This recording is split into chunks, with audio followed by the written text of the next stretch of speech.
Hola, bienvenidos a la clase. Hoy vamos a estudiar las razones de cobertura. Las razones de cobertura son aquellas que están diseñadas para relacionar los cargos financieros o gastos financieros de una empresa con su capacidad para cubrirlos.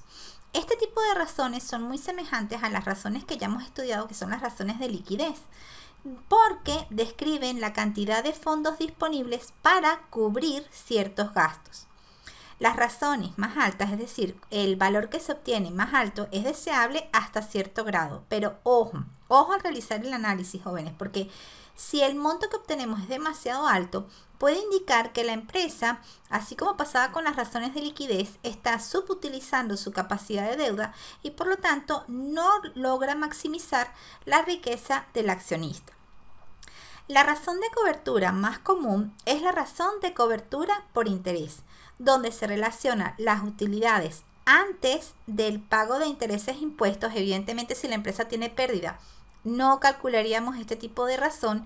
Hay que tener una utilidad antes de intereses e impuestos, EBIT por sus siglas en inglés, para un determinado periodo con el cargo o gastos por intereses para ese mismo periodo.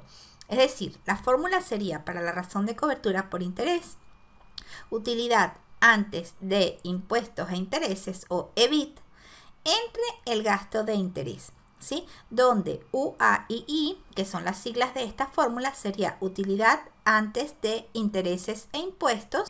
Y por acá tenemos ya la práctica, ¿sí? Continuamos con nuestra empresa de ejemplo de todas estas razones, índices o ratios que venimos estudiando, que es la empresa A Compañía Anónima para el año 2000X2. El promedio de la industria, ¿sí? De esta razón de cobertura de interés es de 4.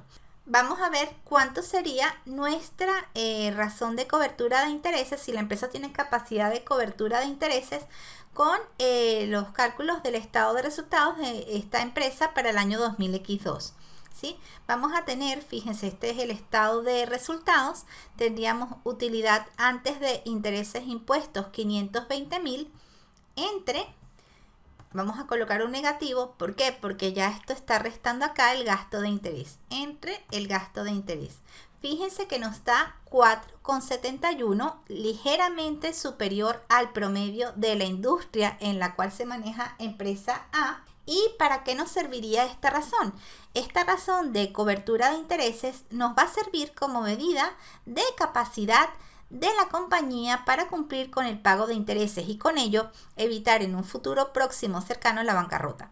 En general, cuanto más alta es esta razón, mayor es la probabilidad de que la compañía cubra sus pagos de intereses de los préstamos obtenidos. Evidentemente, jóvenes, no se calcula una razón de cobertura si no hay un préstamo, ¿ok? Que genera intereses. Si los hay, se calcula, ¿sí?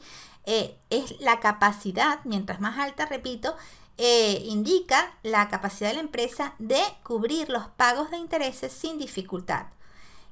También la razón de cobertura, en este caso de intereses, da información sobre la capacidad de la empresa para hacer frente a una nueva deuda. Es decir, si la empresa quisiera ampliar su endeudamiento adquiriendo nuevos préstamos o manejando su cartera de préstamos, pagando un préstamo, adquiriendo otro, diversificando su cartera, ¿ok? Con una media promedio de la industria de 4, la capacidad de la empresa A Compañía Anónima para cubrir su interés anual de 4,71 veces con ingreso operativo parece dar un buen margen de seguridad frente a las personas que quieran observar o analizar a esta empresa. Por ejemplo, una institución financiera que esté con la cual la empresa A quiera solicitar un nuevo préstamo. Si la empresa tiene un índice de 4,71 de cobertura de intereses para el préstamo actual, es bastante probable que pueda ampliar su cartera de préstamos, su cartera de pasivo corriente o incluso pasivo no corriente o préstamos a largo plazo. Cualquier duda o comentario, jóvenes, por favor me lo dejan acá abajo. Un gran saludo y hasta la próxima clase. Chao.